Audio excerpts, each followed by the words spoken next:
A surgeon fired for knowing too much anatomy. A bridge collapsing because the engineer was voted out.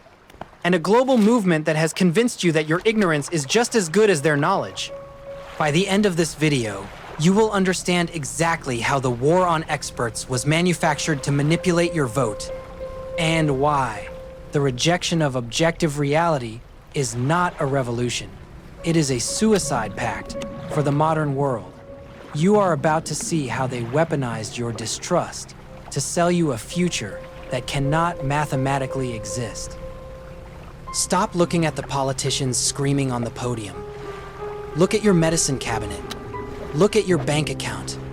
Look at the tires on your car. You live in a world held together by expertise.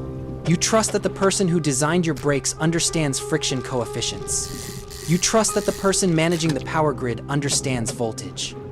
But a new contagion has infected the system. You are being told that gut feeling is superior to data, that common sense beats peer review. This sounds empowering. It feels good to stick it to the elites. But here is the catch.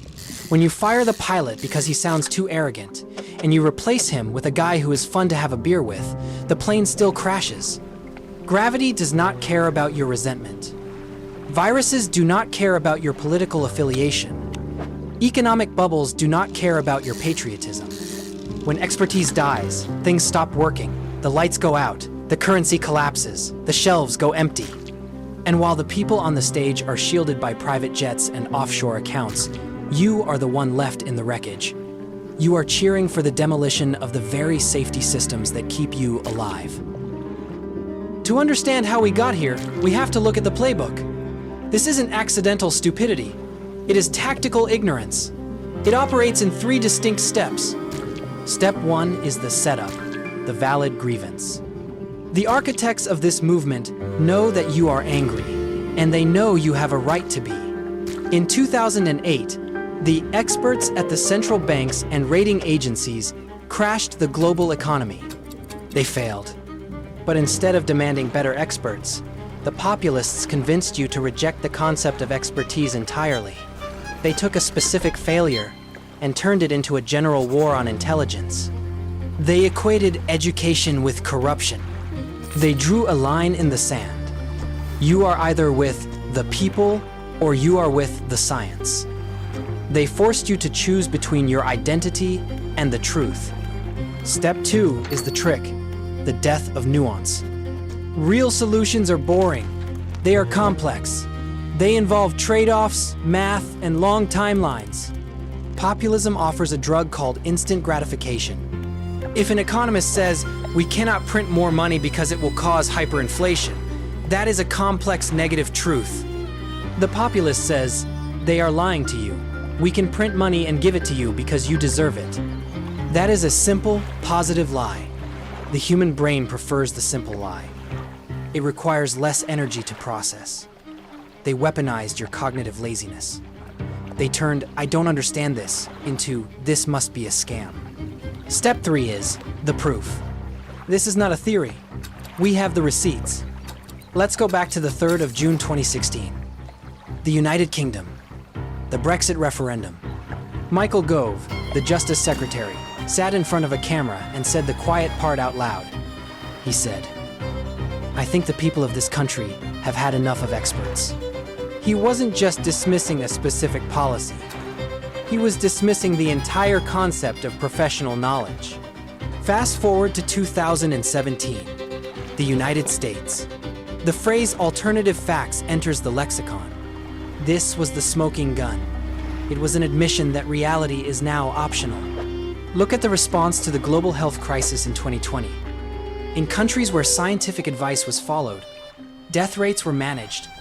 In nations where leaders mocked the science as elitist fear-mongering, the morgues overflowed. We have data points. We have body counts. The rejection of expertise is not a philosophical debate. It is a measurable mortality event. So, who benefits from this chaos? If the plane crashes, surely the pilot dies too? Not if the pilot has a parachute and you don't. This brings us to the great betrayal. The leaders of the anti-expert movement are almost never common people. They are Ivy League graduates. They are Oxford scholars. They are millionaires. They use experts for their own money. They hire the best doctors for their surgeries. They hire the best tax lawyers for their estates. They hire the best engineers for their private islands. But they sell you distrust. Why? Because an uneducated, angry population is easier to control than an informed, critical one. If you don't trust the EPA, they can dump toxic waste in your river to save money. If you don't trust the SEC, they can rig the stock market without you noticing. If you don't trust journalists, they can steal the treasury in broad daylight. They are not fighting the elites. They are the elites, closing the door behind them so you can't follow. They are stripping the copper wiring out of the walls of civilization and selling it for scrap, while convincing you that the darkness is freedom. We are historically unique. We are the first society in history to have access to all the knowledge of mankind in our pockets, and yet use it to become dumber. We are returning to a digital dark age by choice. We are building a world where the loudest voice wins, not the correct one. A world where we would rather feel right than be right. But reality has a way of breaking through the delusion. You can vote against the laws of economics. You can vote against the laws of physics. But eventually, the bill comes due. The question isn't whether the experts are always right, they aren't. The question is, when the engine fails at 30,000 feet, do you want a mechanic in the cockpit, or do you want the guy who shouts the loudest?